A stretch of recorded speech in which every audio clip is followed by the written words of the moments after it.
Hello everyone, कैसे हैं आप सब। आई होप सो कि आप सब बहुत अच्छे होंगे एंड आप अपने बोर्ड एग्जामिनेशन की प्रिपरेशन एज यूजुअल फंटेस्टिक तरीके से कर रहे होंगे। मेरे प्यारे बच्चों, आज का जो हमारा लेक्चर नंबर 19 होने वाला है वो होने वाला है जो कि बेस्ड रहेगा accounting for revolution of assets and reassessment of liability.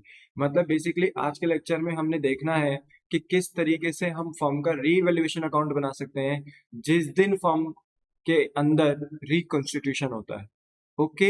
और साथ ही साथ हम देखेंगे कि हमने पार्टनर्स का कैपिटल अकाउंट भी यहाँ पर किस तरीके से मेंटेन करना है। तो विदाउट एनी डिले चलिए स्टार्ट करते हैं।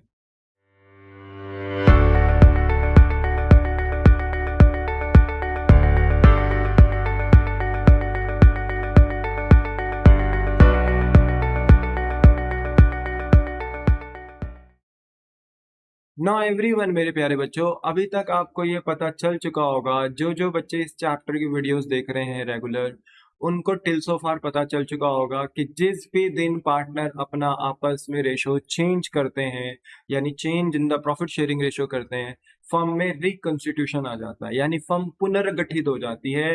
अभी तक जो टिल सो फार फर्म चलती हुई आ रही थी, हम उसको ओल्ड फर्म के नाम से प्रोनाउंस करते हैं, बट जो आगे अब फर्म कैरी ऑन होगी हम उसे न्यू फॉर्म बोलेंगे। ठीक है ना, ये इतना सबको पता चल चुका है। तो बेटा हमारा ना डिस्कशन यही है कि जिस दिन ना फर्म रिकॉन्स्टिट्यूट होती है, यानी जिस दिन पार्टनर अपना रेशो क्या करते हैं, चेंज करते हैं, उस दिन हमें देखना होता है कि जो पुरानी फर्म की जो बैलेंस शीट है, उनके बैलेंस शीट के अंदर जो लायबिलिटीज और एसेट्स जो शो हो रहे हैं, क्या उनकी वैल्यूज में तो चेंज नहीं हो रहा है। बेटा देखो, जो बैलेंस शीट के अंदर लायबिलिटीज और एसेट्स हम शो करते हैं वो बुक वैल्यू पे करते हैं, यानी कॉस्ट प्राइस पे करते हैं। ओके। मतलब उस प्राइस पे किया जाता है जिस प्राइस पे हम एसेट्स को बाय करते हैं, या हम उस वैल्यू पे लायबिलिटीज को शो करते हैं जिस वैल्यू पे लायबिलिटी इनकर्ड हुई है। ठीक है ना, मतलब एसेट्स और लायबिलिटी की हम हिस्टोरिकल कॉस्ट रिकॉर्ड करते हैं। ओके, जिस भी कॉस्ट पे वो इनकर्ड हुई होंगी उसी कॉस्ट पे हम अपने एसेट्स और लायबिलिटीज को शो करते हैं। अब होता क्या है बेटा कि जिस दिन रिकॉन्स्टिट्यूशन होता है उस दिन हमें ये देखना होता है कि हमारी पुरानी बैलेंस शीट के एसेट्स में किसी प्रकार का कोई चेंज तो नहीं आ रहा है, हमारी बैलेंस शीट के अंदर जो लायबिलिटीज हैं उनमें किसी तरीके का कोई चेंज तो नहीं आ रहा है। क्योंकि बेटा जो एसेट्स होते हैं उनका अपना एक मार्केट भी होता है। जैसे फॉर एग्जांपल, अगर मैं कोई मशीन खरीद रहा हूँ बिजनेस के लिए, फर्नीचर खरीद रहा हूँ, लैंड खरीद रहा हूँ, बिल्डिंग खरीद रहा हूँ, है ना, व्हीकल खरीद रहा हूँ, तो इन सब का एक मार्केट होता है, आप इसे मार्केट से बाय कर सकते हो। ओके। तो हर बोलते हैं ना एसेट का, जिसको आप बोलते हैं ना कि बेच सकते हो, खरीद सकते हो मार्केट से, उनकी अपनी एक मार्केट वैल्यू भी होती है। तो जिस दिन हमें रिकॉन्स्टिट्यूशन हो करना होता है, यानी जिस भी दिन हमारी फर्म रिकॉन्स्टिट्यूट होती है, उस दिन हम चेक करते हैं कि जो बैलेंस शीट में हमारी एसेट्स की प्राइस दिख रही है और इन्हीं एसेट्स की जो हमारी मार्केट में प्राइस दिख रही है, क्या इनमें किसी प्रकार का कोई चेंज तो नहीं है। यानी बैलेंस शीट के अंदर जो वैल्यू है हम उसको कौन सी वैल्यू पे बोलेंगे, बुक वैल्यू पे बोलेंगे, यानी वो वैल्यू जिस वैल्यू पे हमने एसेट्स को बाय किया था। तो हम देखते हैं कि एसेट्स की बुक वैल्यू और मार्केट वैल्यू में किसी तरीके का कोई चेंज तो नहीं है। अगर है तो फिर हम उस चेंजेस को रिकॉर्ड करते हैं और इसी पॉइंट को हम कहते हैं रीवैल्यूएशन ऑफ एसेट्स। पर बेटा क्योंकि जो लायबिलिटीज होती हैं, लायबिलिटीज जनरली इसलिए है क्योंकि मैंने बैंक से लोन लिया है, या मैंने मान लो अपने सप्लायर से जो गुड्स हैं वो मैंने उधार में बाय करें, क्रेडिट पे बाय करें, तो तब वो मेरी लायबिलिटीज हैं। तो उन लायबिलिटीज के ना बेटा कोई मार्केट वैल्यू नहीं होती, लायबिलिटीज मार्केट में खरीदी और बेची नहीं जाती।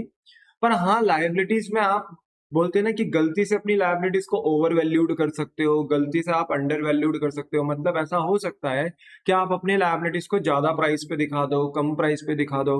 तो जिस भी दिन हम रिकॉन्स्टिट्यूशन करते हैं, यानी जिस भी दिन पार्टनर्स अपने बीच का रेशो चेंज करते हैं, उस दिन हमें ये देखना होता है कि ओल्ड फर्म की बैलेंस शीट में जो हमें एसेट्स दिखाई दे रहे हैं, जो लायबिलिटीज हमें दिखाई दे रही हैं, क्या उनमें किसी तरीके का कोई चेंज तो नहीं हो रहा है। अगर एसेट में किसी भी प्रकार का कोई चेंज हो रहा है तो हम उसको रीवैल्यूएशन ऑफ एसेट्स बोलते हैं, क्योंकि एसेट्स का अपना एक एक्टिव मार्केट होता है। देखो दिमाग लगाना है बेटा, हर एसेट्स का एक्टिव मार्केट नहीं होता। जिन भी एसेट्स का एक्टिव मार्केट होता है, यानी जिसे आप मार्केट में खरीद बेच सकते हो, और अगर उन एसेट्स में किसी भी तरीके का कोई बदलाव आता है, यानी उनकी book value, balance sheet value कुछ और है बट उनकी मार्केट वैल्यू कुछ और है, तो यानी किसी भी तरीके से अगर चेंज आता है, चाहे वो इंक्रीज नेचर का चेंज आए, चाहे वो डिक्रीज नेचर का चेंज आए, हमें उस चेंज को as a revolution of asset मानते हुए बोलते हैं ना कि एक स्पेशल अकाउंट में रिकॉर्ड करना होता है जिसका नाम है रीवैल्यूएशन अकाउंट। और यही इस चैप्टर का बोलते हैं ना मेन टॉपिक है कि कैसे आप अपना रिवोल्यूशन अकाउंट बनाओगे। तो रिवोल्यूशन अकाउंट में आप अपने एसेट्स में होने वाले चेंज यानी रीवैल्यूएशन ऑफ एसेट्स को बोलते हैं ना कि शो करोगे। ठीक है, अगर आपके एसेट्स बढ़ेंगे तो आपको फायदा होगा, अगर आपके एसेट्स रिवोल्यूशन के दौरान घटेंगे तो आपका नुकसान होगा।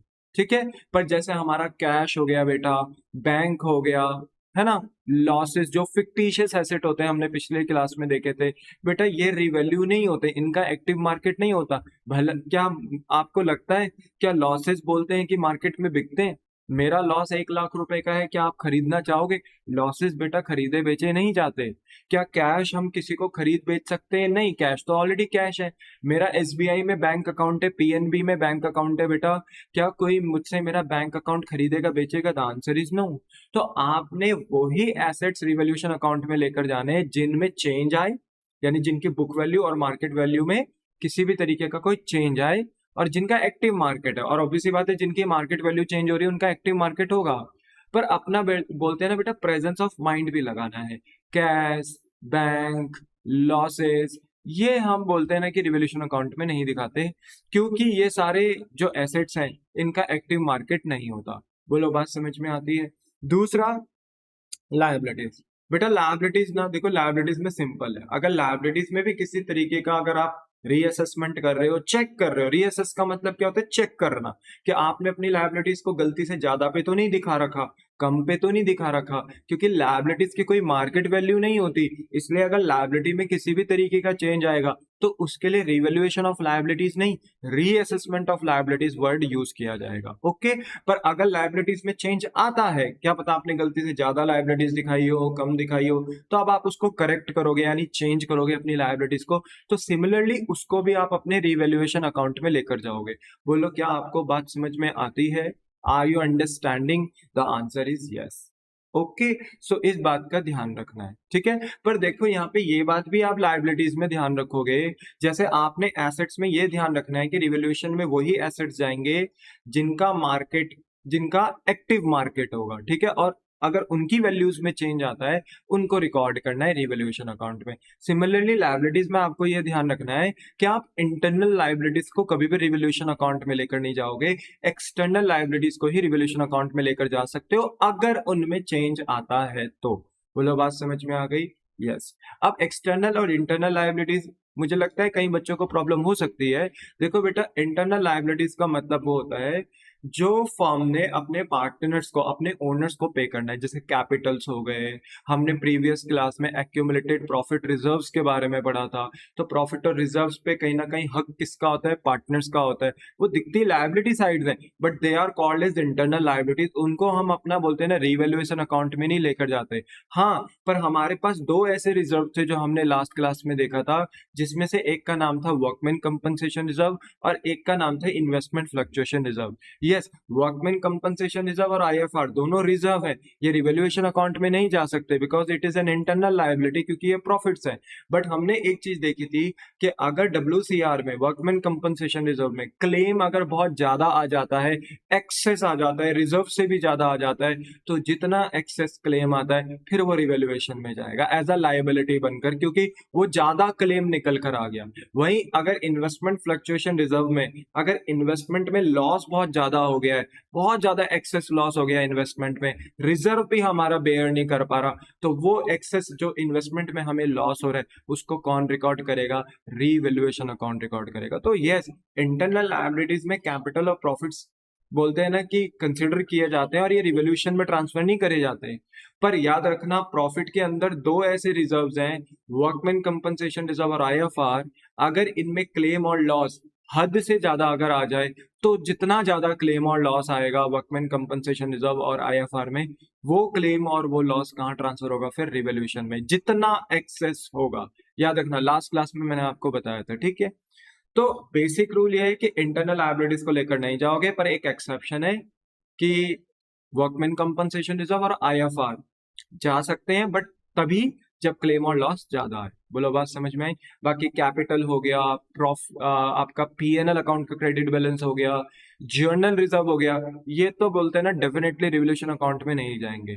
डब्ल्यूसीआर भी नहीं जाएगा, आईएफआर भी नहीं जाएगा, बस एक्सेप्शन है कब जाएगा, जब क्लेम और लॉस ज्यादा आ जाएगा। बोलो बात समझ में आ गई? द आंसर इज यस, ठीक है। बाकी जितनी भी एक्सटर्नल लाइबिलिटीज है आपकी, जैसे आपने बैंक से लोन लिया, creditor, bills payable, outstanding expenses, है ना, एक्रूड एक्सपेंसेस, है ना, प्रीपेड इनकम, ये जो आपके बोलते हैं ना कि एक्सटर्नल लाइबिलिटीज होती हैं, जो आपने बोलते हैं ना कि बिजनेस से बाहर जाकर लोगों को पे करना है, इन सारी लाइबिलिटीज में अगर किसी भी तरीके से अगर कोई चेंज आता है, रीअसेसमेंट होता है, हमने क्या पता किसी लाइबिलिटी को ज्यादा दिखा दिया, एक्सटर्नल लाइबिलिटी को किसी को कम दिखा दिया, तो वो जो चेंज आ रहा है उस चेंज को हमने अपने रिवोल्यूशन में रिकॉर्ड करना है।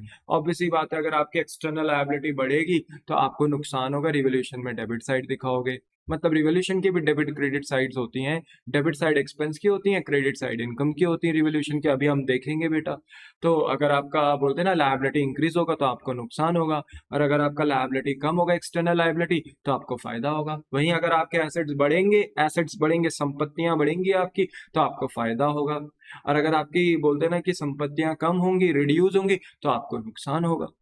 तो ये चेंजेस हमने बोलते हैं ना कि अपने रिवोल्यूशन अकाउंट में रिकॉर्ड करने हैं। बोलो क्या आपको बात समझ में आई? और ये सब आपको कब करना है? जिस दिन आप अपना रेशो चेंज कर रहे हो, यानी रिकंस्टिट्यूशन कर रहे हो। तो मुझे लगता है कि आपको ये बात समझ में आ गई होगी। बोलो बात समझ में आ गई है? Are you understanding? The answer is yes. Now बच्चों, हमारे नोट्स में भी यही लिखा है कि revaluation of assets and reassessment of liability means taking consideration of changes in, कि हमारा जो चेंज होगा बोलते हैं ना एसेट्स एंड लायबिलिटी में, हमें उनको कंसिडरेशन में लेना है, मतलब उनको कंसिडर करना है। यानी हमें चेंज लेना है किसमें? अपने वैल्यू ऑफ एसेट्स में। अगर किसी भी तरीके का कोई चेंज आता है हमारी एसेट्स की वैल्यू में, तो हमें उसको अपने रीवैल्यूएशन अकाउंट में रिकॉर्ड करना है, ठीक है। और कौन से एसेट्स लेने हैं? जिनका अपना एक रेडी मार्केट है, और हमें लेनी है एक्सटर्नल लायबिलिटीज, जो कि किसी भी तरीके से अगर चेंज होती है due to the change in book value, हमने अपनी लायबिलिटीज को ओवर वैल्यूड कर रखा है, ज्यादा दिखा रखा है या कम दिखा रखा है, उसकी वजह से अगर हमारी लायबिलिटीज में चेंजेस आ रहे हैं, तो हमें उन चेंजेस को जो लायबिलिटीज में आ रहे हैं उनको रिकॉर्ड करना है रीवैल्यूएशन अकाउंट में। जिस अकाउंट में हम बोलते हैं ना बेटा इन चेंजेस को रिकॉर्ड करेंगे, उस अकाउंट का नाम होगा रीवैल्यूएशन अकाउंट। और मैं आपको बता दूं बेटा, इसका बोलते हैं ना कि अपना एक अदर नेम भी है, जिसको हम कहते हैं profit and loss adjustment account. Okay, और देखो मैं आपको लॉजिक देता हूं कि इसका नाम profit and loss adjustment account क्यों रखा गया, ठीक है। कभी कभी एग्जाम में आता है कि prepare profit and loss adjustment account, तो वो कुछ और नहीं, रिवोल्यूशन अकाउंट ही आपसे पूछ रहा है, ठीक है, क्योंकि रिवोल्यूशन अकाउंट का other name profit and loss adjustment account भी होता है। अब देखो बेटा, जनरली क्या है कि जिस दिन हमारा रिकंस्टिट्यूशन होता है उससे पहले जो हमारी पुरानी फर्म की बैलेंस शीट है वो हमारी बनके तैयार हो चुकी है। मतलब हमने journal, ledger, trial, trading, P N L appro, partners capital balance sheet बना दिया है पुरानी फर्म में, ठीक है। अब क्या होता है कि जिस दिन हमारी बोलते हैं ना कि फर्म रिकंस्टिट्यूट होती है, तो उससे जस्ट पहले की बैलेंस शीट है, यानी सारे अकाउंट्स हमने बना के रेडी कर दिए हैं। तो जिस दिन हमारा बोलते हैं ना कि रिकंस्टिट्यूशन होता है, और अगर उस दिन हमें कोई फायदा नुकसान हो रहा है, तो फिर उस फायदे नुकसान को, जो कि एसेट्स और लायबिलिटी के चेंज होने से हो रहा है, तो हम उसको कहाँ रिकॉर्ड करें? क्योंकि हम तो सारी स्टेटमेंट्स अपनी बना चुके हैं, फाइनेंशियल स्टेटमेंट्स। तो हमारे पास कोई अकाउंट नहीं बचा है जहां पर हम इस बोलते हैं ना कि एसेट्स और लायबिलिटी के चेंजेस को रिकॉर्ड कर पाए as a income and expense. क्योंकि एसेट्स और लायबिलिटी में चेंज होगा तो फायदा नुकसान तो हमें होगा, और हम उस फायदे नुकसान को कहीं रिकॉर्ड नहीं कर पा रहे क्योंकि ऑलरेडी हमारी फाइनेंशियल स्टेटमेंट बन चुकी है। तो इसलिए बेटा मुझे ना एक बोलते हैं ना कि अदर अकाउंट ओपन करना पड़ता है, जिसका नाम होता है profit and loss adjustment account. मतलब ऐसी सारी चीजें जो प्रॉफिट एंड लॉस अकाउंट में तो ना आ सकी, क्योंकि वो ऑलरेडी आपका प्रिपेयर हो चुका है, फाइनेंशियल स्टेटमेंट प्रिपेयर हो चुके हैं। तो हमें बोलते हैं ना कि एक एडिशनल अकाउंट बनाना पड़ता है जहां पे हम बोलते हैं ना अपनी इनकम एंड एक्सपेंसेस को एडजस्ट करते हैं जो कि हो रहा है due to the change in assets and liabilities. ठीक है, तो उसके लिए हम बनाते हैं अपना एक सेपरेट अकाउंट जो कि है profit and loss adjustment account, जिसको हम रीवैल्यूएशन अकाउंट भी बोलते हैं। बोलो बात समझ में आ गई? The answer is yes. तो जो भी हमारे बोलते हैं ना कि एसेट्स और लायबिलिटीज में चेंजेस आएंगे बेटा, उन चेंजेस को हमें रिकॉर्ड करना है रिवॉल्यूशन अकाउंट में। बट बेटा यहाँ पे ना बड़े मजे की बात है, आपको ये भी ध्यान में रखना है कि अगर कोई अनरिकॉर्डेड एसेट है, यानी कोई भी ऐसा एसेट जो आपने पुरानी फर्म में रिकॉर्ड नहीं किया, ठीक है ना, या ऐसी कोई लायबिलिटी जो आपने पुराने फर्म में रिकॉर्ड नहीं करी, ड्यू टू एनी रीजन आप उसे रिकॉर्ड नहीं कर पाए, और जिस दिन रिकंस्टिट्यूशन कर रहे हो उस दिन आपको पता चलता है कि आपके कुछ एसेट्स ऐसे हैं और कुछ ऐसी लायबिलिटीज हैं जो अभी तक आप अपने बैलेंस शीट में रिकॉर्ड नहीं कर पाए, मतलब there are unrecorded assets and liabilities. तो अब आप उनको क्या करोगे? रिकॉर्ड करोगे। और ऐसे में बोलते हैं ना बेटा कि आपके एसेट्स एंड लायबिलिटीज में अगेन चेंजेस आएंगे, और उन चेंजेस को कहाँ आप रिकॉर्ड करोगे? अपने रीवैल्यूएशन अकाउंट में। और वो अनरिकॉर्डेड एसेट्स और अनरिकॉर्डेड लायबिलिटीज जिनको आप पहले नहीं शो कर रहे थे, अब आप जब आगे नई बैलेंस शीट बनाओगे तो वहां पर आप उनको शो करोगे। बोलो क्या आपको बात समझ में आई? The answer is yes. पर सर रिवैल्यूएशन अकाउंट बनता कैसे है? तो बेटा देखो ये आपकी स्क्रीन में ना आपको रिवैल्यूएशन अकाउंट दिख रहा होगा। बोलो क्या आपको बात समझ में आती है? हाँ, तो देखो यहाँ पे ऑब्वियस ही बात है, बिल्कुल बोलते ना अपना दिमाग लगाना है बेटा यहाँ पे, है ना, थोड़ा सा अगर बोलते दिमाग साइड में रखोगे तो कैसा चलेगा, इसलिए ध्यान से सुनना है। ठीक है, देखो सिंपल है, रिवॉल्यूशन अकाउंट आप बनाओगे, फॉर्मेट है पर्टिकुलर अमाउंट, ठीक है, लेफ्ट हैंड साइड डेबिट की and right hand side credit की। आपको पता है बेटा अकाउंट्स में सारे एक्सपेंसेस हमारे डेबिट होते हैं एंड अकाउंट्स में सारी इनकम्स हमारी क्रेडिट होती हैं।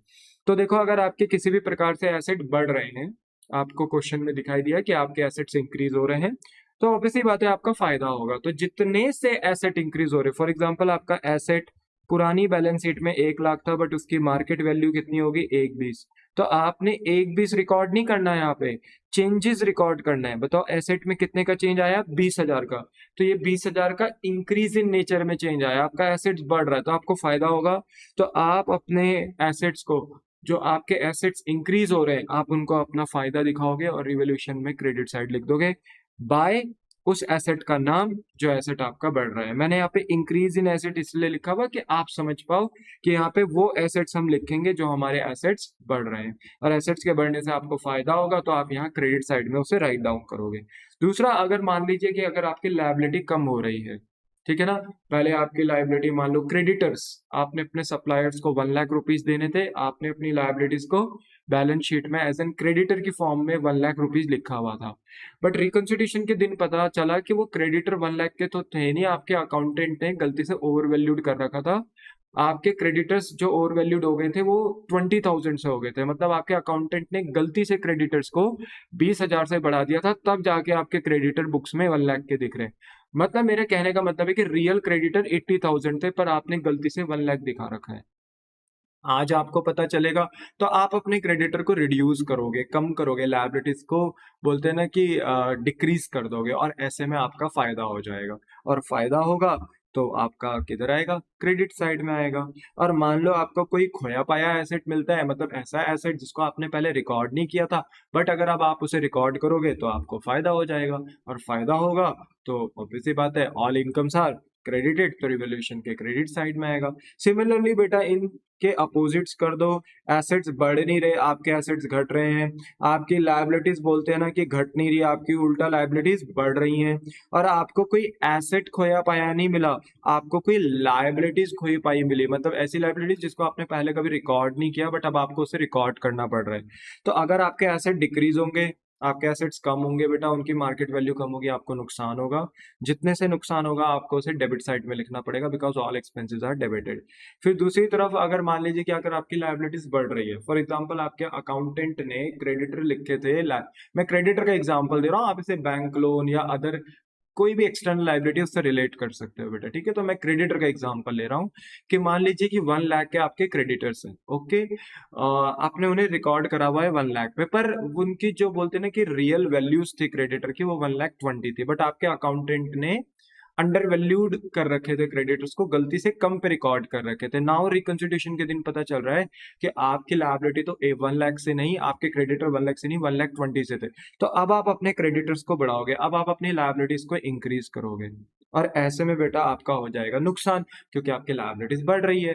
तो किस साइड आएगा ये? एक्सपेंस साइड, रिवोल्यूशन के डेबिट साइड में एज एन एक्सपेंस की फॉर्म में, और आप यहाँ लिख दोगे उस लायबिलिटी का नाम जो लायबिलिटीज आपकी बढ़ रही है। बोलो बात समझ में आई? The answer is yes. और कोई लायबिलिटीज खोई पाई मिलती है, तो अगर बताओ कोई लायबिलिटीज अगर आपको बोलते हैं ना कि रिकॉर्ड करनी पड़ रही है, जिसको आपने पहले कभी रिकॉर्ड नहीं किया, आप भूल गए थे पास्ट में, बट अब आप रिकंसिडरेशन के दिन चेक कर रहे हो अपने एसेट्स और लायबिलिटी को, बोलते हैं ना रीवैल्यू रीअसेस कर रहे हो, तो आपको पता चला कि एक अनरिकॉर्डेड लायबिलिटी भी है, तो अब उसे रिकॉर्ड करना पड़ेगा, तो ऑब्वियस सी बात है आपको नुकसान तो होगा बेटा, ठीक है ना। तो नुकसान होगा तो रिवोल्यूशन के डेबिट साइड में।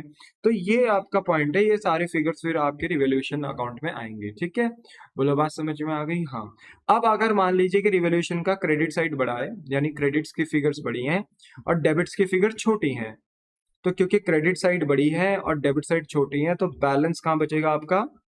डेबिट साइड में। फॉर एग्जांपल आपका रिवोल्यूशन का क्रेडिट साइड है 1 लाख, मतलब 1 लाख से आपने सारे चेंजेस, पॉजिटिव चेंजेस जो आए हैं वो सब आपने क्रेडिट साइड में एज एन इनकम दिखाए, पर आपका ना 80,000 से बिना ना एक्सपेंस भी हो गया, मतलब आपके एसेट्स और लायबिलिटी में जो चेंजेस आए एक्सपेंस नेचर के वो 80,000 के आए। तो आपका बताओ कौन सी साइड बड़ा है? क्रेडिट साइड, और डेबिट साइड छोटा है, तो बैलेंस कहाँ बच रहा है? 20,000 का डेबिट साइड में। ये जो बैलेंस बच रहा है ना बेटा डेबिट साइड में 20,000 का, हम इसको अपना प्रॉफिट बोलेंगे रिवैल्यूएशन का, और इस प्रॉफिट को ट्रांसफर कर देंगे आइदर पार्टनर्स के कैपिटल में या करंट में। और फर्स्ट चैप्टर में आप बहुत अच्छे से पढ़कर आए हो, अगर पार्टनर की कैपिटल फिक्स्ड है तो कैपिटल के लिए एक सेपरेट अकाउंट बनता है जिसे फिक्स्ड कैपिटल अकाउंट बोलते हैं, और पार्टनर्स के इनकम एंड एक्सपेंसेस को मेंटेन करने के लिए एक सेपरेट अकाउंट बनता है जो कि करंट है। और क्योंकि ये प्रॉफिट है तो हम इस प्रॉफिट को अगर फिक्स्ड कैपिटल मेथड होगा तो करंट में ट्रांसफर करेंगे, बट अगर फ्लक्चुएटिंग मेथड है पार्टनर्स का, अगर पार्टनर्स का अकाउंट बिजनेस में जो मेंटेन होता है, यानी फर्म जो मेंटेन करती है अपने पार्टनर्स का अकाउंट फ्लक्चुएटिंग मेथड के अकॉर्डिंग करती है, तो वहां पे पार्टनर्स का कौन सा अकाउंट बनेगा? एक ही सिंगल अकाउंट जिसे हम कहते हैं पार्टनर्स कैपिटल अकाउंट, उसी में कैपिटल, उसी में इनकम और उसी में एक्सपेंस आएगा। तो तब ये प्रॉफिट कहाँ ट्रांसफर हो जाएगा? पार्टनर्स के कैपिटल में। और मान लो दो पार्टनर है ए और बी, तो आप अपना प्रॉफिट जो भी ओल्ड रेशो जो भी फर्म में होगा, आप अपना ये प्रॉफिट ओल्ड रेशो में पार्टनर्स के बीच में बांट दोगे। लाइक अगर ओल्ड रेशो 3:2 है तो 3/5 और 2/5 में आप 20,000 के प्रॉफिट को बांट दोगे, ठीक है ना। मेरे एज पर एग्जाम्पल मैंने कहा था कि इनकम रिवोल्यूशन में हुई 1 लाख की, एक्सपेंसेस कितने के हुए? 80,000 के, तो प्रॉफिट कितने का हुआ? 20,000 का। तो ये प्रॉफिट आप अपने ओल्ड रेशो में बांट दोगे 3:2 में, यानी 3/5 एंड 2/5। जो भी प्रॉफिट आएगा वो आप इनर कॉलम में लिखेंगे एंड टोटल करके बाहर कर देंगे। और जरूरी नहीं कि हमेशा प्रॉफिट ही आए, क्या पता आपकी एक्सपेंस साइड बड़ी हो जाए रिवैल्यूएशन की और इनकम साइड छोटी हो जाए। तो ऐसे में मान लो अगर आपका रिवैल्यूएशन में एक्सपेंस यानी आपके एसेट्स एंड लायबिलिटी में जो चेंज आया वो अनफेवरेबल नेचर का आया, बिजनेस को नुकसान ज्यादा हो गया 1 लाख से और फायदा कम हुआ, ठीक है ना। तो अब जो 20,000 का डिफरेंस आ रहा है वो क्रेडिट साइड में आ रहा है, तो इसको हम क्या बोलेंगे? लॉस। और सिमिलरली या तो ये लॉस ट्रांसफर करेंगे पार्टनर्स कैपिटल में या तो करेंगे करंट में, और ये मैं अभी आपको मेंशन कर चुका हूँ, बता चुका हूँ कि कब हम पार्टनर्स कैपिटल में करते हैं और कब करंट में करते हैं। फर्स्ट चैप्टर में भी हम इसके बारे में बहुत अच्छे से पढ़ चुके हैं। और ए और बी के बीच में ये लॉस बांट दूंगा ओल्ड रेशो में, ठीक है। इनर कॉलम में इनके लॉसेस लिखूंगा, टोटल करके बाहर कर दूंगा एंड रिवोल्यूशन का टोटल कर दूंगा। बोलो बात समझ में आई? The answer is yes. पर आप कह सकते हो सकती है किसी बच्चे की क्वेरी कि सर ओल्डी रेशो में क्यों बांटेंगे, हम न्यू रेशो में क्यों नहीं बांट सकते, ओल्डी में क्यों बांटते हैं? ऑब्वियस ही बात है, हम ऐसे एसेट्स और लायबिलिटी को रीअसेस कर रहे हैं बेटा जो पुरानी फर्म की है, तो पुरानी फर्म की लायबिलिटीज को, पुराने फर्म के एसेट्स को हम रीअसेस कर रहे हैं और रीवैल्यू कर रहे हैं और उनसे हमें फायदा नुकसान हो रहा है, तो लाजमी सी बात है कि हमें उसे कौन से रेशो में बांटना चाहिए? ओल्ड ही रेशो में बांटना चाहिए। बोलो बात समझ में आई? Answer is yes. पर कभी कभी ना बेटा देखो पार्टनर्स ना टेबल में बैठ के डिसाइड करते हैं कि ये जो हमारा प्रॉफिट आ रहा है, ये जो हमारा लॉस आ रहा है, हम इसको बांटेंगे नहीं। मतलब हम जो ये प्रॉफिट और लॉस यहाँ पर बांट रहे हैं अभी तक ओल्ड रेशो में, पार्टनर विल डिसाइड कि हम इस प्रॉफिट को बांटना ही नहीं चाहते क्योंकि हम अपने एसेट्स और लायबिलिटीज को रीवैल्यू ही नहीं करना चाहते हैं। ओ माय गॉड, मतलब पार्टनर विल से कि हमारे जो एसेट्स और लायबिलिटी पहले से चलते हुए आ रहे हैं, आगे भी वही रहेंगे। इनकी मार्केट वैल्यू में कुछ भी चेंज हो जाए, लायबिलिटीज की बुक वैल्यू अगर हमने ज्यादा दिखा रही कि कम दिखा रही कि हमें उससे कोई मतलब नहीं। हम वैल्यूज वो की वही रखेंगे जो चलती हुई आ रही थी। यानी हम रिवैल्यूएशन अकाउंट बनाना नहीं चाहते। रिवैल्यूएशन अकाउंट बनाएंगे नहीं तो कोई प्रॉफिट लॉस आएगा नहीं, तो कोई प्रॉफिट लॉस आएगा नहीं तो हम उसे बांटना नहीं चाहते। तो आपको ये बात पता रहनी चाहिए बेटा, आंखों के सामने पट्टी बांधने से आप बोलते हैं ना सुबह को रात और रात को सुबह नहीं बोल सकते। कहने का मतलब ये है बेटा कि आप कह रहे हो कि हम मार्केट वैल्यू को चेंज नहीं करेंगे, बट आपकी मार्केट वैल्यूज तो चेंज हो रही है ना। एसेट्स में चेंजेस आ रहे हैं, लायबिलिटी में चेंजेस आ रहे हैं, बट आप कह रहे हो हम नहीं रिकॉर्ड करेंगे। ठीक है, आप रिकॉर्ड मत करो, पर बैकएंड से तो उनमें चेंजेस आ रहे हैं ना। और सोचो, चेंजेस आते रिकॉर्ड करते तो प्रॉफिट लॉस आता और प्रॉफिट लॉस ओल्ड रेशो में बढ़ता। पर आपने कहा कि हम रिकॉर्ड नहीं करना चाहते। ठीक है, आपने पर्सनली बोलते ना सारे पार्टनर्स टेबल में बैठकर एग्री हो गए कि हम इन चेंजेस को दिखाना नहीं चाहते। तो जब चेंजेस नहीं दिखाना चाह रहे तो प्रॉफिट लॉस को बांटना नहीं चाह रहे, बट प्रॉफिट लॉस हो रहा है पर आप उसको बांटना नहीं चाह रहे। और हमने प्रीवियस लेक्चर्स में ये पढ़ चुका है कि अगर हम किसी चीज को बांट सकते हैं, चाहे वो प्रॉफिट हो लॉस हो, है ना, अगर हम बांट सकते हैं, पर अगर हम उसे बांटना नहीं चाहते हैं तो ऐसे में किसी पार्टनर को फ्यूचर में फायदा होता है और किसी पार्टनर को भविष्य में फ्यूचर में नुकसान होता है। तो आज जिस दिन बोलते हैं ना रिकॉन्स्टिट्यूशन हो रहा है, फायदे वाले से ले लिया जाता है, नुकसान वाले पार्टनर को दे दिया जाता है। समझ गए हो ना मैं किसकी बात कर रहा हूँ? सैक्रिफाइसिंग एंड गेनिंग रेशियो की। देखो, फर्म गुडविल आप मुझसे पढ़कर आ चुके हो इस चैप्टर के अंदर। देखो, फर्म गुडविल को भी हम नहीं बांटते। रिकॉन्स्टिट्यूशन हो रहा है, बांट देना चाहिए था, बट हम फर्म गुडविल को नहीं बांटते। तो जब हम फर्म गुडविल को नहीं बांटते तो उसे ना बांटने से किसी को फायदा किसी को नुकसान, उसकी टेस्टिंग करते हैं सैक्रिफाइसिंग एंड गेनिंग रेशियो में। लास्ट क्लास में हम जो लेक्चर पढ़कर आए थे accounting treatment of accumulated profit reserve and losses, वहां पे भी हमने देखा था कि अगर वो प्रॉफिट लॉसेस को बांटना चाह रहे हैं ओल्ड रेशियो में बांटो, बट अगर नहीं बांटना चाह रहे हैं तो फिर कौन से रेशियो में बांटो?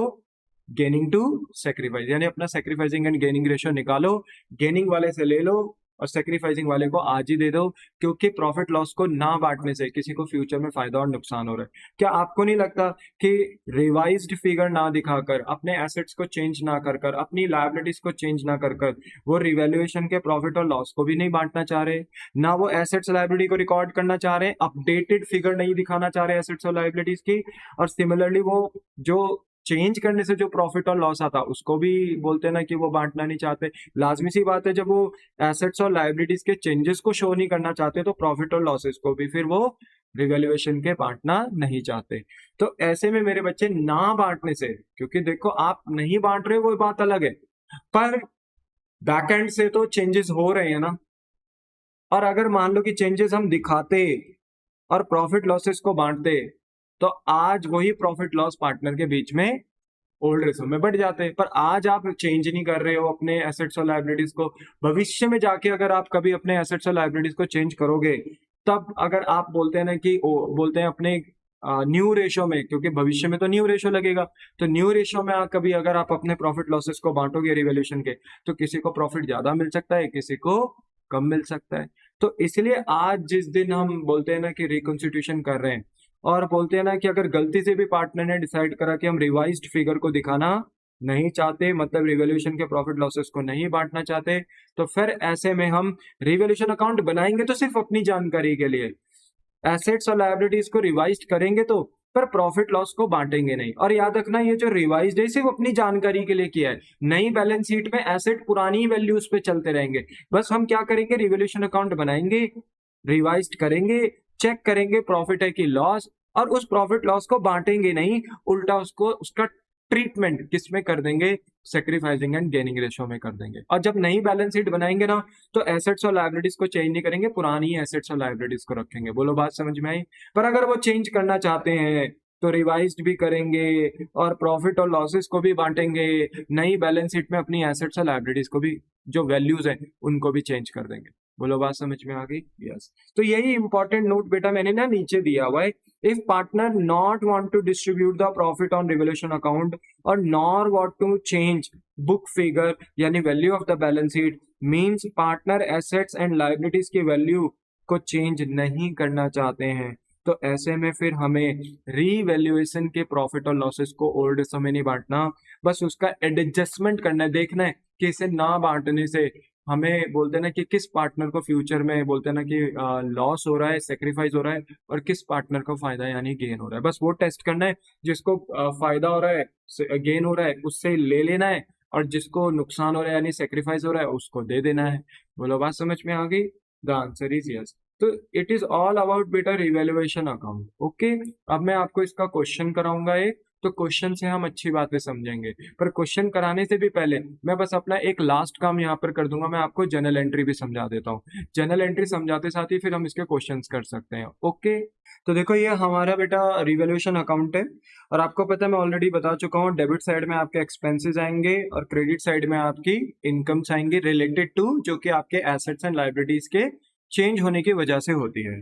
तो जैसे मान लो अगर आपके एसेट्स इंक्रीज हो रहे हैं बेटा, तो उसकी एंट्री होगी assets account debit to revaluation account. वो कैसे? अगर आपके एसेट्स बढ़ रहे हैं तो अकाउंट्स बेटा, रूल है ये अकाउंट्स का कि जो भी एसेट्स बोलते हैं ना बढ़ते हैं, इंक्रीज होते हैं, हम उनको डेबिट करते हैं। तो एसेट्स हमारे डेबिट हुए, पर इनके बढ़ने से हमें फायदा हुआ, वो फायदा वो इनकम हमने किसको दे दी? रिवैल्यूएशन अकाउंट को दे दी। तो देखो रिवैल्यूएशन अकाउंट में क्या हो गया? क्रेडिट हो गया। तो asset account debit to revaluation account. वहीं अगर बेटा हमारी लायबिलिटी रिड्यूस होती है, तो आपको पता होना चाहिए बेटा कि अकाउंट्स में लायबिलिटीज का बैलेंस क्रेडिट होता है। जब लायबिलिटीज बढ़ती हैं तो क्रेडिट होता है, पर किसी वजह से अगर लायबिलिटीज कम हो रही है तो हम उनको डेबिट करते हैं। तो अगर हमारी लायबिलिटीज जो भी नाम हो बेटा हमारा लायबिलिटीज का, वो लायबिलिटीज का हम नाम यहाँ लिखेंगे और उनको डेबिट कर देंगे, क्योंकि हमारी लायबिलिटीज कम हो रही है। पर कम होने से हमें क्या हो रहा है? फायदा। तो ये फायदा हम कहाँ ट्रांसफर कर देंगे? रीवैल्यूएशन अकाउंट में। तो इनकम हो रहा है रिवैल्यूएशन को, तो ऑल इनकम्स आर क्रेडिटेड, तो रिवैल्यूएशन अकाउंट क्रेडिट हो गया। ओके, अगर मान लो हमें कोई अनरिकॉर्डेड एसेट पाया गया, मतलब ऐसा एसेट जिसको हमने बोलते हैं ना प्रीवियसली ओल्ड फॉर्म में रिकॉर्ड नहीं किया, बट अब हम रिकंसिडरेशन के दिनों से रिकॉर्ड करेंगे और नई बैलेंस शीट में दिखाएंगे भी। तो अगर हमें कोई एसेट्स अनरिकॉर्डेड पाया जा रहा है, तो ऑब्वियसली बात है हमारा एसेट्स बढ़ रहे हैं, and all assets are debited. Okay, as per rules of accounting. और एसेट्स अगर बढ़ेंगे तो होगा बेटा हमें फायदा, और वो फायदा वो इनकम हमारा कहाँ ट्रांसफर हो जाएगा? रिवैल्यूएशन अकाउंट में। और as per rules of accounting all incomes are credited. तो देखो मेरे एसेट्स बढ़ते हैं तो फायदा होता है, इनकम होता है, रिवैल्यूएशन अकाउंट में क्रेडिट हो जाता है। लायबिलिटीज घटती हैं तो भी फायदा होता है, इनकम होती है, ट्रांसफर हो जाता है, रिवैल्यूएशन अकाउंट में क्रेडिट हो जाता है। अगर मुझे कोई खोया पाया एसेट मिलता है तो भी मुझे फायदा होता है, और वो फायदा कहाँ ट्रांसफर हो जाता है? रीवैल्यूएशन अकाउंट में ट्रांसफर हो जाता है, क्रेडिट हो जाता है। वहीं अगर मान लो कि मेरे एसेट्स बढ़ नहीं रहे, घट रहे हैं, तो मुझे नुकसान होता है और रिवैल्यूएशन अकाउंट डेबिट हो जाता है, क्योंकि एसेट्स घटेगा तो एसेट्स बढ़ता है तो डेबिट, पर एसेट घटता है तो क्रेडिट। पर एसेट के घटने से क्या हुआ? मुझे नुकसान, तो वो नुकसान मैंने कहाँ ट्रांसफर कर दिया? रिवैल्यूएशन अकाउंट में। और as per rules of accounting all expenses are debited. Okay, तो रिवैल्यूएशन अकाउंट हमने डेबिट कर दिया, तो एंट्री क्या बनी? Revaluation account debit to assets account. वहीं अगर मेरी लायबिलिटीज इंक्रीज होती है बेटा, ठीक है, लायबिलिटीज इंक्रीज होती है, तो लायबिलिटीज के इंक्रीज होने से लायबिलिटीज बढ़ेंगी। तो लायबिलिटीज का जो रूल्स है बेटा कि जब लायबिलिटीज बढ़ती हैं तो क्या होता है? क्रेडिट। तो देखो हमने क्रेडिट किया, पर लायबिलिटीज के बढ़ने से हमें नुकसान होगा, वो नुकसान हमने रिवैल्यूएशन में ट्रांसफर किया, एंड अकाउंट्स में रूल है ऑल एक्सपेंसेस आर डेबिटेड, तो revaluation account debit to liabilities. वहीं अगर मुझे कोई खोई पाई लायबिलिटीज मिलती है, कोई अनरिकॉर्डेड लायबिलिटी मिलती है, ऐसी लायबिलिटी जिसको मैंने पहले प्रीवियसली अपनी ओल्ड फॉर्म में रिकॉर्ड नहीं किया था, नाउ रिकंसिडरेशन में कर रहा हूँ, तो अब मैं अपनी लायबिलिटीज को रिकॉर्ड करूंगा, यानी अनरिकॉर्डेड लायबिलिटी, जो भी लायबिलिटी का नाम होगा वो मैं यहाँ लिख दूंगा, and as per rules of accounting मैं लायबिलिटीज को क्रेडिट कर दूंगा। पर लायबिलिटीज के आते साथ ही मेरे को नुकसान होगा बेटा, और उस नुकसान को मैं कहाँ रिकॉर्ड कर दूंगा? रीवैल्यूएशन अकाउंट में। तो देख रहे हो आप, अगर मुझे बोलते हैं ना कि एसेट के घटने से, लायबिलिटी के बढ़ने से नुकसान होता है, तो वो नुकसान कहाँ ट्रांसफर होता है? रिवैल्यूएशन में। तो देखो सिमिलरिटी है, रिवैल्यूएशन रिवैल्यूशन रिवैल्यूशन क्या हो गया? डेबिट। और एसेट घट रहे हैं तो टू एसेट अकाउंट, लायबिलिटी घट रही है तो टू लायबिलिटीज, और अनरिकॉर्डेड लायबिलिटीज है तो टू अनरिकॉर्डेड लायबिलिटीज। तो क्या बताऊं, मैं इसकी एक कॉमन एंट्री पास नहीं कर सकता था? क्या रिवैल्यूएशन मेरा 3 बार डेबिट हो रहा है, तो उसके बजाय मैं एक ही बार डेबिट नहीं कर सकता था? तो इसकी कंबाइंड एंट्री क्या हो सकती थी कि revaluation account debit to assets account to liabilities account, ठीक है, और टू अनरिकॉर्डेड लायबिलिटीज अकाउंट। मुझे लगता है कि इतना भी आपको समझ में आ गया होगा। तो मैं कंबाइंड एंट्री भी पास कर सकता हूँ, अलग भी कर सकता हूँ, पर बेटा थोड़ा स्मार्ट हो जाओ। आजकल के तो फोन स्मार्ट हो चुके हैं, तो आप तो ह्यूमन बीइंग हो, आप उनसे भी ज्यादा स्मार्ट हो जाओ। बोलो बात समझ में आ गई? तो कंबाइंड एंट्री पास करना सीखो, हालांकि इंडिविजुअल भी कर सकते हो, ठीक है। बोलो बात समझ में आई? और यहाँ पे आपका रिवैल्यूएशन में फायदा हो रहा था, तो रिवॉल्यूशन देखो 3 बार क्या हुआ, क्रेडिट हुआ, तो उसकी बजाय आप एक ही बार क्रेडिट कर सकते थे रिवॉल्यूशन को, है ना। और अपना एसेट्स ये अनकॉमन है, तो assets account debit, liabilities account debit, और अनरिकॉर्डेड एसेट्स अकाउंट डेबिट। और आप ये तीनों फायदा कहाँ भेज देते? रीवैल्यूएशन अकाउंट में भेज देते। तो ये कंबाइंड एंट्री हो सकती है। बोलो बात समझ में आई? अब अगर मान लो कि आपकी इनकम साइड बड़ी है और एक्सपेंस साइड छोटी है, तो आपको हो जाएगा प्रॉफिट। प्रॉफिट की एंट्री क्या है? देखो, रिवॉल्यूशन, इसे ऐसे समझो कि रिवॉल्यूशन अपना प्रॉफिट किसको दे रहा है? पार्टनर को। तो रिवॉल्यूशन विल से, अरे यार मेरा तो नुकसान हो गया, मेरा तो प्रॉफिट कम हो गया। और प्रॉफिट जब कम होता है, देखो प्रॉफिट जब बढ़ता है तो क्रेडिट, कम होता है तो डेबिट। या यू कैन से कि रिवॉल्यूशन अपना प्रॉफिट पार्टनर को दे रहा है, तो रिवॉल्यूशन को नुकसान हो रहा है। And all expenses are also debit. तो आप समझ सकते हैं, ठीक है। तो अगर मान लो रिवॉल्यूशन का प्रॉफिट कम हो रहा है, यानी रिवॉल्यूशन का प्रॉफिट, इनकम पहले क्रेडिट था, अब आप बचा हुआ प्रॉफिट पार्टनर के बीच में बांट रहे हो, तो रिवॉल्यूशन अकाउंट को आपने डेबिट कर दिया। और आपने ये प्रॉफिट किनको दे दिया? पार्टनर्स के कैपिटल को, to A's capital to B's capital, ठीक है। और अगर कैपिटल फिक्स्ड है, तो एस कैपिटल बीस कैपिटल की जगह एस करंट बीस करंट राइट डाउन कर देना। वहीं अगर मान लो लॉस बांट रहे हो, तो फर्म क्या कहेगी? फर्म कहेगी मेरा लॉस, लॉस यानी डेबिट बैलेंस ज्यादा हो गया, एक्सपेंस ज्यादा हो गया, इनकम कम। तो फर्म से इसकी मेरा जो डेबिट बैलेंस है, मेरा जो एक्सपेंस है, कौन लेकर जा रहे हैं? मेरे पार्टनर्स। तो मेरा एक्सपेंस कम हो जाएगा, और जब एक्सपेंस कम होगा रिवॉल्यूशन का, तो वो डेबिट से क्रेडिट हो जाएगा। तो देखो क्रेडिट हो गया, तभी तो देखो लॉस क्रेडिट साइड आया, क्योंकि ये लॉस रिवॉल्यूशन का हम पार्टनर को दे रहे हैं। तो रिवॉल्यूशन का लॉस कम हो गया, डेबिट से क्रेडिट हो गया, और ये रिवॉल्यूशन का लॉस पार्टनर्स को मिल गया, लाइक एस कैपिटल एंड बीस कैपिटल। ओके, ओल्ड रेशो में बांट देंगे हम, जो भी होगा अमाउंट लिख देंगे यहाँ पे, और रिवॉल्यूशन में यहाँ पे टोटल लॉस लिख देंगे। बोलो बात समझ में आ गई? बात समझ में आ गई। पर अगर मान लो कि हम इस प्रॉफिट को बांट नहीं रहे, यानी रिवाइज्ड फिगर को दिखाना नहीं चाहते, तो फिर हमें इन प्रॉफिट लॉसेस को कौन से रेशो में बांटना पड़ेगा? सेक्रीफाइसिंग एंड गेनिंग रेशो में। और सेक्रीफाइसिंग एंड गेनिंग रेशो आपको आता है, हमने प्रीवियस लेक्चर में भी निकालना सीखा था, ठीक है। फिर भी अभी हम क्वेश्चन करेंगे तो वहां पे देखेंगे अच्छे से, ठीक है। चलो, बोलो बात समझ में आ गई? हाँ, पर सर बस एक बात बता दो कि अगर रिवाइज्ड फिगर नहीं दिखाएंगे, वो चेंज नहीं करेंगे एसेट्स और लाइबिलिटीज की वैल्यू को, तब क्या हमें ये एंट्रीज पास करनी है? नहीं, क्योंकि वो एसेट्स और लाइबिलिटीज को चेंज ही नहीं करना चाह रहे हैं, तब आप ये एंट्री पास ही नहीं करोगे, ठीक है। तब एक ही एंट्री पास होगी, गेनिंग टू सेक्रीफाइस। गेनिंग वाले से लो, सेक्रीफाइसिंग वाले को दो, उतना अमाउंट जितने से फ्यूचर में उनको प्रॉफिट लॉस हो रहा है। इन चीजों को रिवाइज ना कर कर, प्रॉफिट को ना बांट कर। बोलो बात समझ में आई? हाँ, अभी नहीं भी आई है तो अभी देख लेना, अभी क्वेश्चन में समझ में आ जाएगा। चलो आगे चलते हैं। तो ये क्वेश्चन नंबर आपके पास ना बेटा 20 क्वेश्चन है, इसको जरा ध्यान से देखो। देखो लिखा है कि एक्स वाई जेड आपके पास पार्टनर्स हैं, और इनके बीच का जो प्रॉफिट शेयरिंग रेशो 5:3:2 है। नाउ दे विल डिसाइड कि हम अपना फ्यूचर प्रॉफिट रखेंगे 4:3:3 विद इफेक्ट फ्रॉम 1 अप्रैल 2016। यानी इन्होंने 1 अप्रैल 2016 यानी स्टार्टिंग ऑफ द ईयर में अपना रेशो चेंज कर दिया। On this date the following revolution have taken place. और 1 अप्रैल 2016 को कुछ रिवोल्यूशन टेकन प्लेस हो रही है। जैसे आप देख सकते हो, एक तरफ बुक वैल्यू है और एक तरफ रिवाइज्ड वैल्यू। रिवाइज्ड वैल्यू मतलब एक तरीके से मार्केट वैल्यू, ओके। तो देखो इन्वेस्टमेंट बैलेंस शीट में कितने की थी? बुक वैल्यू मतलब बैलेंस शीट में, ठीक है। तो बैलेंस शीट में कितने की थी इन्वेस्टमेंट? 22,000 रुपए की। बट अब मार्केट वैल्यू कितनी हो चुकी है? 25,000 रुपए। तो देखो आपका इन्वेस्टमेंट ना कितने से बढ़ रहा है? 3,000 रुपए से बढ़ रहा है, ठीक है। तो बताओ फायदा हो रहा है नुकसान? सर फायदा हो रहा है। कहाँ जाएगा? रिवैल्यूएशन के क्रेडिट साइड में, बिकॉज रिवैल्यूएशन के क्रेडिट साइड इनकम की होती है, ठीक है। प्लांट एंड मशीनरी 25,000 का है। कितना हो गया बताओ? अब आपका एसेट मार्केट में 20,000 का, तो आपको नुकसान कितने का हो गया? 5,000 का। तो ये नुकसान आप कहाँ रिकॉर्ड करोगे? रिवैल्यूएशन में। और किस साइड करोगे? डेबिट साइड, क्योंकि आपको नुकसान हो रहा है, ठीक है। ऑल एक्सपेंसेस आर डेबिटेड, तो रिवैल्यूएशन के डेबिट में जाएगा। लैंड एंड बिल्डिंग आपकी 40,000 थी, और ये बढ़कर कितनी हो गई? 50,000। तो देखो आपको लैंड एंड बिल्डिंग में फायदा हो गया, रिवैल्यूएशन अकाउंट में रिकॉर्ड कर दोगे।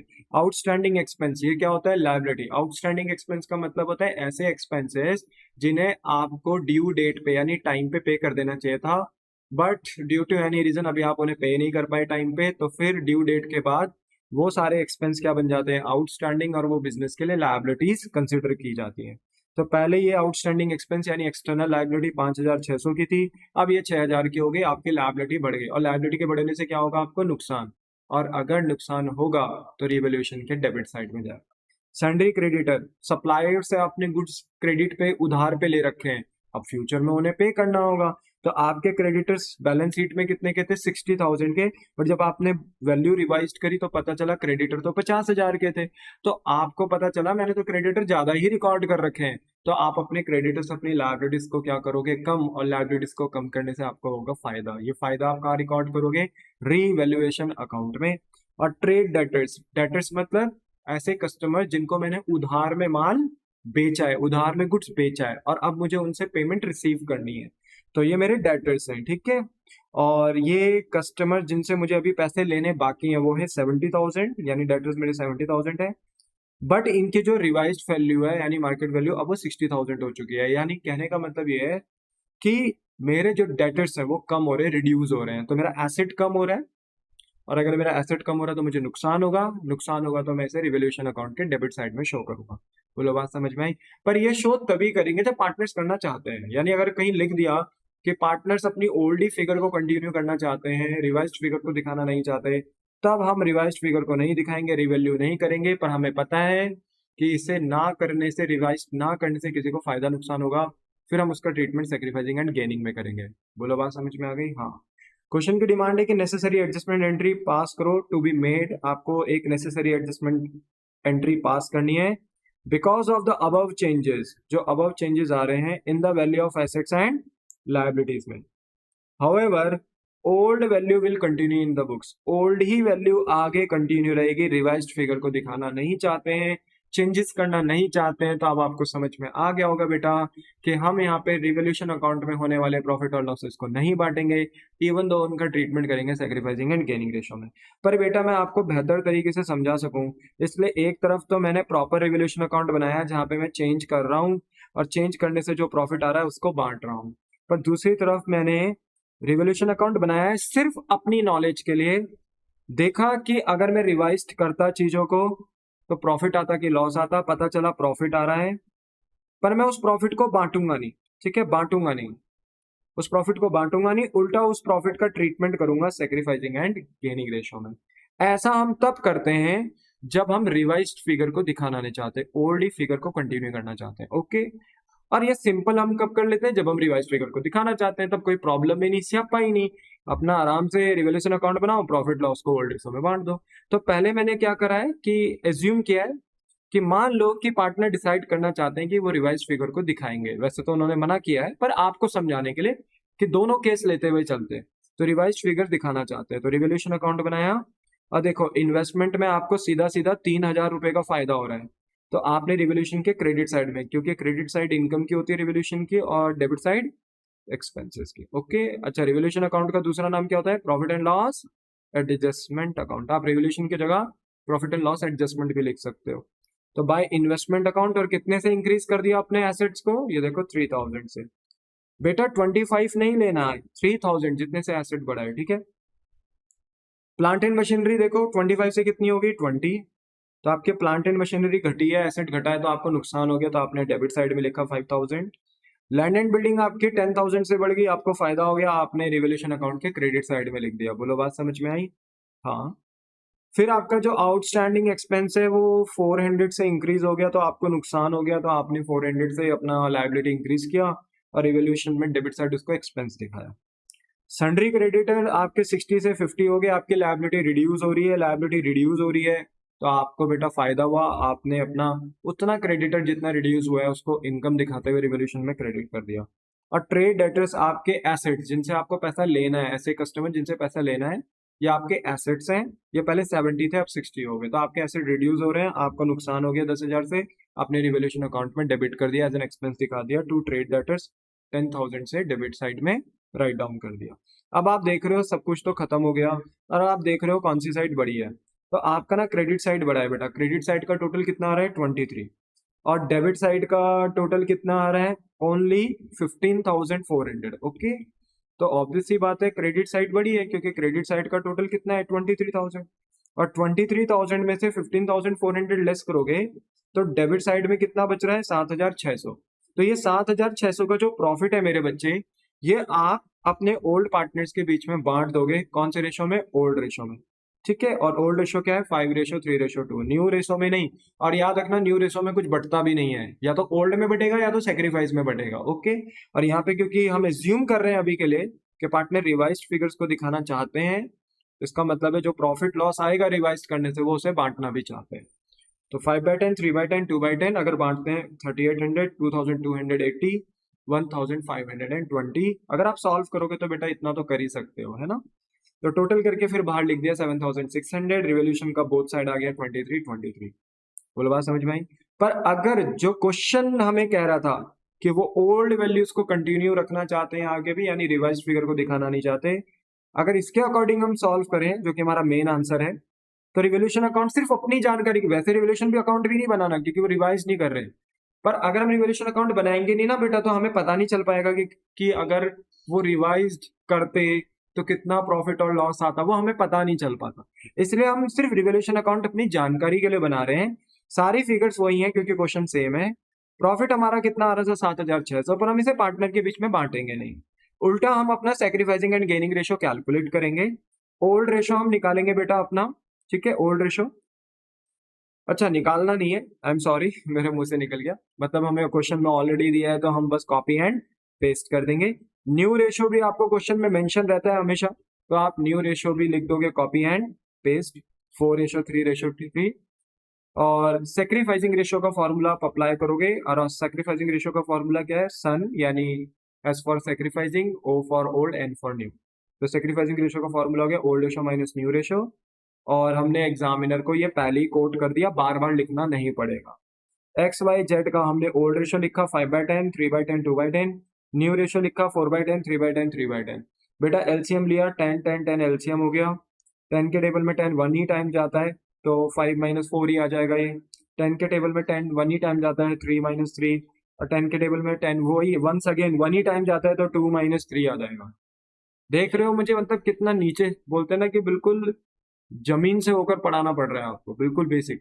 फिर भी अगर आप बच्चे बोलते हैं ना कि ध्यान से नहीं पढ़ोगे तो फिर आप कहाँ पढ़ोगे मेरे बच्चे? फिर तो बगल में जो मंदिर होगा वहां शिव जी को पानी चढ़ाना, क्या पता फिर शिव जी ही तुम्हारा कुछ भला करे। ठीक है, इसलिए ध्यान से सुनो बातों को, ठीक है।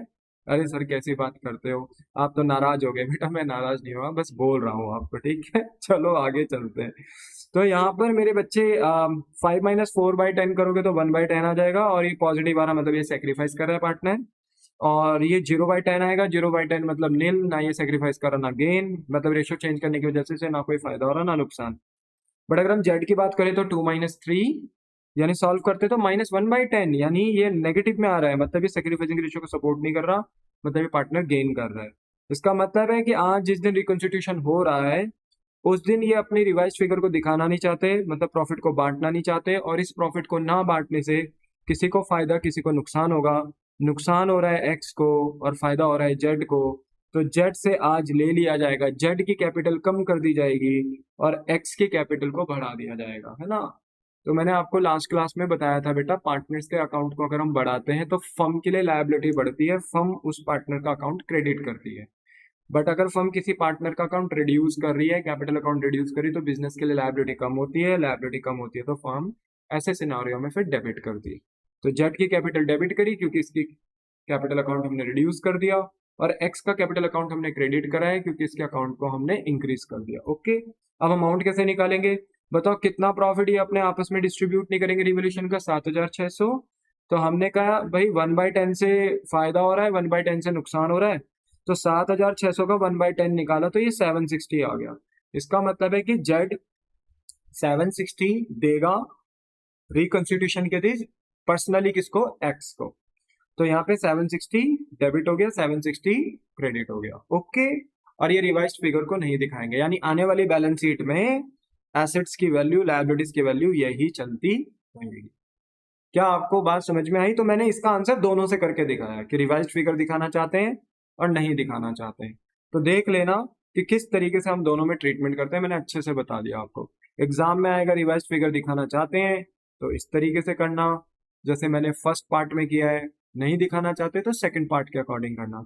सर एक बार बताओ, क्वेश्चन में अगर कुछ नहीं लिखा हुआ है तो फिर हम क्या मानेंगे, रिवाइज करना चाहते हैं कि नहीं? देखो क्वेश्चन में अगर कुछ नहीं लिखा हुआ तो हम हमेशा मानेंगे कि वो रिवाइज करना चाहते हैं। यानी रिवाइज करना नहीं चाहते हैं उसके लिए स्पेसिफिकली लिखना पड़ेगा, जैसे यहाँ पे उसने लिखा however old values will continues in the books, यानी ओल्ड वैल्यू कंटिन्यू रहेगी, यानी वो रिवाइज फिगर को दिखाना नहीं चाहते। लिखा हुआ होना चाहिए, नहीं लिखा हुआ है, कुछ मेंशन नहीं है, तो हम मानेंगे कि वो रिवाइज्ड फिगर को दिखाना चाहते हैं। ओके चलो, बहुत हो गई बेटा इस टॉपिक के ऊपर बात। अब हम नेक्स्ट टॉपिक पे चलते हैं, खत्म कर देते हैं बेटा। आज हम लास्ट टॉपिक जो पढ़ रहे हैं वो ये पढ़ रहे हैं how to prepare partners capital account. आज सिर्फ हम बेटा फॉर्मेट देखेंगे, क्वेश्चंस हम बोलते हैं ना कि नेक्स्ट से नेक्स्ट लेक्चर में करेंगे, क्योंकि नेक्स्ट लेक्चर जो हमारा होने वाला है वो रिवोल्यूशन अकाउंट की कुछ स्पेशल एडजस्टमेंट्स होती हैं, लाइक बैड डेट्स के ऊपर, प्रोविजन फॉर डाउटफुल डेट्स के ऊपर, स्टॉक्स को लेकर, है ना, तो उसके ऊपर हम बात करेंगे। ठीक है, फिर उसके बाद जो हमारा यानी लेक्चर नंबर जो 21 होगा, वहां पे हम प्रॉपर अपना क्वेश्चन करेंगे, जहाँ पे revolution account, partners capital account, balance sheet, proper full fledge question करेंगे वहां पे। ठीक है, पर यहाँ पर अभी हम सबसे पहले अपना पार्टनर्स कैपिटल अकाउंट बनाना सीख रहे हैं। अब पार्टनर्स कैपिटल अकाउंट को अगर आप बना रहे हो change in the profit sharing ratio chapter के अंदर, तो बस आपको 4 चीजों का ध्यान रखना है। बस कितनी चीजों का? 4। देखो, opening balance of partners capital account. ठीक है, पहली चीज किस बात का ध्यान रखोगे कि साल की शुरुआत में पार्टनर्स की कैपिटल हो सकती है, तो अगर साल के शुरुआत में ही पार्टनर्स की कैपिटल आपको दिख रही है तो आपको उसे पार्टनर्स कैपिटल में as a opening balance mention करना होगा। दूसरा, अभी आपने रिवोल्यूशन अकाउंट बनाना सीखा, तो रिवोल्यूशन अकाउंट का अगर प्रॉफिट लॉस आ रहा है, मतलब आप रिवाइज फिगर को दिखाना चाह रहे हो और रिवोल्यूशन के प्रॉफिट और लॉस को बांटना चाह रहे हो, तो आप फिर रिवोल्यूशन का प्रॉफिट लॉस पार्टनर को बांटते हो। ऐसे में पार्टनर्स की कैपिटल बढ़ेगी या घटेगी, प्रॉफिट दोगे तो बढ़ेगी, लॉस दोगे तो घटेगी। सेकंड ट्रीटमेंट हमें पार्टनर्स के कैपिटल अकाउंट में इसका करना है। तीसरा ट्रीटमेंट हमें करना है फर्म की गुडविल का। यू नो वेरी वेल बेटा कि फर्म की गुडविल अगर हमें दी हुई हो तो फर्म की गुडविल हम बांट नहीं सकते, तो उसका ट्रीटमेंट हम करते हैं सैक्रिफाइसिंग टू गेनिंग। तो थर्ड ट्रीटमेंट हम इसका करेंगे, एंड लास्ट में हम देखेंगे अपनी बैलेंस शीट। बैलेंस शीट में आपको पता है, मैंने लास्ट टाइम आपको बताया था कि बैलेंस शीट में हमारे पास कुछ प्रॉफिट्स और कुछ लॉसेस होते हैं, है ना, कुछ प्रॉफिट्स होते हैं और कुछ लॉसेस होते हैं, तो हम उन प्रॉफिट और लॉसेस को बांटेंगे। 4 टाइप के प्रॉफिट एंड 4 टाइप के लॉस इसलिए बोल दिया बेटा, देखो गुडविल कोई लॉस नहीं है, पहली बात ध्यान सुन लो, गुडविल कोई लॉस नहीं है, goodwill is an intangible asset. और ये गुडविल कौन सी है? Purchase goodwill. पर आपको पता है कि एज पर AS 26 हमें इस गुडविल को बोलते हैं ना, AS 26 किसका है? इंटेंजिबल एसेट का। और वो कहता है कि अगर फर्म रिकॉन्स्टिट्यूट हो रही है और अगर बैलेंस शीट के अंदर ऑलरेडी कोई परचेज गुडविल दिख रही है तो उसे राइट ऑफ करना है। तो हमने ऑलरेडी लॉसेस को भी राइट ऑफ करना है और गुडविल को भी राइट ऑफ करना है, इसलिए मैंने लिख दिया कि 4 टाइप के प्रॉफिट और लॉस, जिससे कि आपको पढ़ने में आसानी रहे। ठीक है, तो 4 टाइप के जो प्रॉफिट होंगे और 3 टाइप के लॉस, इंक्लूडिंग आपका एडिशनल पॉइंट गुडविल जो कि परचेज गुडविल है। तो ये सब आपको अपनी पुरानी बैलेंस शीट में देखना है, और लास्ट ट्रीटमेंट बस आपको पार्टनर्स कैपिटल में इसी चीज का करना है। बोलो बात समझ में आई? तो इसको मैं बोल देता हूँ 4 टाइप के प्रॉफिट और लॉसेस। प्रैक्टिकली लॉस 3 ही है, जिसे फिक्टिशियस एसेट बोलते हैं, गुडविल लॉस नहीं होता। ओके, परचेज गुडविल को लॉस नहीं बोलते, बट क्योंकि रिकंसिडरेशन के टाइम वो राइट ऑफ होता है, इसलिए मैंने यहाँ पे उसे कंसिडर कर दिया। ओके चलो, तो अगर मैं पार्टनर्स कैपिटल अकाउंट बनाता हूँ तो पार्टनर्स कैपिटल अकाउंट ऑब्वियस सी बात है बिजनेस के लिए कैसा अकाउंट है? लायबिलिटी। हम फर्म की अकाउंटिंग करते हैं बेटा, फर्म के पॉइंट ऑफ व्यू से सोचते हैं, तो फर्म के लिए पार्टनर्स का अकाउंट क्या है? लायबिलिटी। तो यहाँ पे याद रखना है, लेफ्ट हैंड साइड डेबिट की, राइट हैंड साइड क्रेडिट की, पर्टिकुलर और पार्टनर्स का कॉलम बनेगा। अगर 2 पार्टनर हैं, 2, 3 पार्टनर है तो 3। मैंने एग्जांपल पे यहाँ पे 2 लिए हैं, ए और बी। ठीक है, तो left hand side particular A और B, right hand side particular A और बी।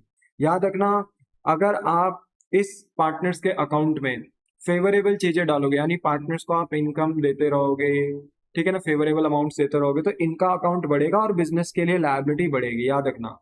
एंड जितनी लायबिलिटीज बढ़ेगी बिजनेस के लिए, बिजनेस लायबिलिटीज को क्या करती हैं? क्रेडिट करती हैं।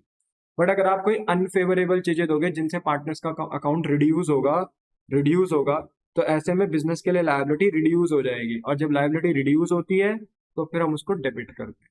बोलो बात समझ में आई? यस। तो सबसे पहला पॉइंट क्या है? Opening balance of partner. तो ये है पार्टनर्स के कैपिटल अकाउंट का ओपनिंग बैलेंस। ये क्वेश्चन में दिया हुआ रहेगा बेटा, मैं बताऊंगा आपको, ये आपको पुरानी बैलेंस शीट होगी वहीं से मिल जाएगा, तो हमने बस कॉपी करना है और यहाँ पेस्ट करना है। ओके, पर ओपनिंग बैलेंस को हम किस नाम से लिखेंगे? By balance brought down. Okay, फिर उसके बाद सेकंड पॉइंट है हमारे पास रिवोल्यूशन का प्रॉफिट या लॉस। देखो बेटा, अगर रिवोल्यूशन से प्रॉफिट हो रहा है तो यहाँ पार्टनर्स के अकाउंट में वो क्रेडिट होगा, क्योंकि पार्टनर्स का अकाउंट बढ़ जाएगा, क्योंकि आप पार्टनर्स को प्रॉफिट दे रहे हो। सिमिलरली बिजनेस की लायबिलिटीज भी इंक्रीज होंगी, तो बिजनेस रिवोल्यूशन को यहाँ पर ऐसा प्रॉफिट जो दे रही है उनको क्रेडिट कर देगी पार्टनर्स के अकाउंट में। तो रिवोल्यूशन अकाउंट का जो प्रॉफिट है जो हमने पार्टनर्स के बीच में बांटा उसे क्रेडिट करेंगे। और अगर लॉस है, ठीक है, ये लॉस है, तो अगर रिवोल्यूशन अकाउंट का लॉस है तो वो डेबिट साइड में दिया जाएगा पार्टनर्स को, क्योंकि पार्टनर का अकाउंट रिड्यूस होगा और बिजनेस के लिए लायबिलिटी कम हो जाएगी। तो जब लायबिलिटी कम होती है तो डेबिट करती है फर्म, तो ये डेबिट साइड में बांट देंगे। ठीक है, सेकेंड। थर्ड है फर्म गुडविल। अगर फर्म की गुडविल अगर मेंशन है तो हमें उसका treatment sacrificing and gaining ratio में करना है। तो होगा क्या कि मानते एग्जांपल लेते हैं कि बी गेन कर रहा है, ओके, बी गेन कर रहा है और ए सेक्रीफाइस कर रहा है, मान लो 2 मिनट के लिए, ठीक है। तो जो गेनिंग पार्टनर्स की कैपिटल है, लाइक जो बी की कैपिटल है, वो हम यहाँ पर मेंशन करेंगे क्रेडिट साइड में, और किसको दे देंगे? बी से निकालकर अमाउंट किसको देंगे? ए को। तो ए का कैपिटल अकाउंट क्रेडिट होगा क्योंकि ए को मिलेगा, और ए को दे कौन रहा है? बी। तो यहाँ पे जो गेनिंग पार्टनर है ना बेटा, उसका कैपिटल अकाउंट हम यहाँ पे लिखेंगे और किसको दे देंगे? सेक्रीफाइसिंग वाले को। जैसे यहाँ लिखेंगे बाय बीस कैपिटल अकाउंट, मान लो 20 गेन कर रहा है तो यहाँ लिखेंगे बाई 20 कैपिटल अकाउंट, और ए का कैपिटल अकाउंट हम बढ़ा देंगे, ए के अमाउंट में लिख देंगे, क्योंकि अगर ए को कुछ अमाउंट मिलेगा गेनिंग पार्टनर से तो ए का कैपिटल तो बढ़ेगा, पर किसकी वजह से? गेनिंग पार्टनर की वजह से। वहीं सेक्रीफाइसिंग वाले पार्टनर जो होगा वो किससे लेगा? गेन से। याद रखो, गेन वाला देगा सेक्रीफाइस वाले को, पर सेक्रीफाइस वाला लेगा किससे? गेनिंग वाले पार्टनर से। तो गेनिंग वाला पार्टनर लेट सपोज बी है, तो बी की कैपिटल कम कर देंगे, किसकी वजह से? सेक्रीफाइसिंग पार्टनर की वजह से। ओके, तो यहाँ लिखेंगे to sacrificing partners capital, like as है तो टू एज कैपिटल, वो जो सेक्रीफाइस कर रहा है, और वो लेगा किससे? बी से। और इस बात का ध्यान रखना, आप गेनिंग के थ्रू सेक्रीफाइस को दे तो देते हो, यानी गेनिंग वाला पार्टनर सेक्रीफाइसिंग वाले पार्टनर को दे रहा है, पर सेक्रीफाइसिंग वाला पार्टनर गेनिंग वाले से ले भी तो रहा है ना। अगर मैं आपको 1000 रुपीज दे रहा हूं तो आप मुझसे 1000 रुपीज ले भी तो रहे हो। तो गेनिंग वाले के थ्रू हम सेक्रीफाइसिंग वाले पार्टनर्स का कैपिटल अकाउंट इंक्रीज करेंगे, पर सेक्रीफाइसिंग पार्टनर्स के कैपिटल अकाउंट के थ्रू हम गेनिंग वाले पार्टनर्स का कैपिटल अकाउंट रिड्यूस करेंगे। Okay, understanding? यस।